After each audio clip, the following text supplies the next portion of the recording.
Hello, this is Team 2, and we'll be talking about semiconductor shortages, Part 2, and the company we chose is Nvidia. Chip fabrication plants have been unable to keep pace with the soaring demand for semiconductors because of COVID-19, severe weather, and factory fires. This has caused major supply chain disruption in many sectors ranging from automotive to gaming. Nvidia, which provides GPU chips to both the sectors, said that its outstanding inventory purchases and long-term supply obligations had increased by $2.5 billion from a year earlier.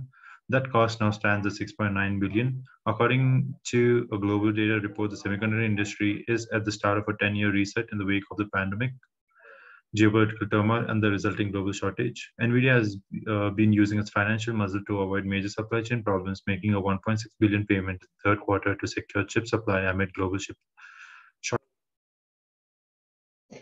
So as Sai mentioned, Nvidia is lucky because they have been definitely flexing their financial muscles and trying to combat the bottleneck and the shortage of the semiconductors in their supply chain.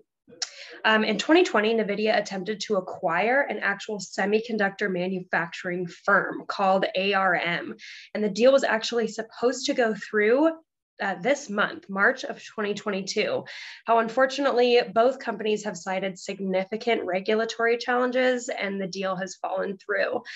Specifically, the deal came under fire when Microsoft and Google expressed concern over the transaction, stating that they felt that if Nvidia were able to acquire a semiconductor manufacturing firm, they would then have a monopoly over the distribution of semiconductors, further delaying production for Microsoft and Google while helping Nvidia's own supply chain, which is fair. So the UK's Competition and Market Authority launched an in-depth investigation into the acquisition and filed a lawsuit, and the deal fell through.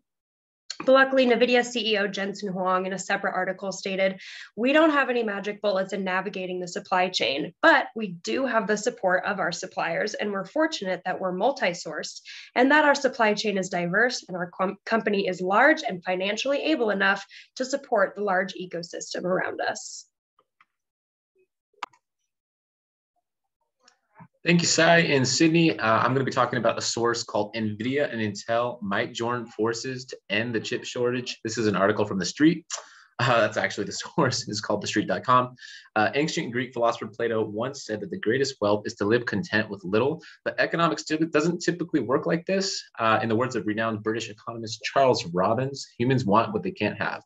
And so this relates a lot to our course concepts. It's a lot like being supply constrained, right? When you can't produce enough to meet the demand capacity is far exceeding what is available in the current system because of this shortage. And so semiconductor shortages are literally affecting everyone. It's not a surprise to see. Nvidia wants to expand its supply base for manufacturing chips. And so Intel and Nvidia already work to some degree. They work in the supercomputing business together and help out every now and then with that stuff. But they're open to developing a deeper partnership in making a deal with their rival, Intel, right, to expand that supply base. And so they want to use their foundries.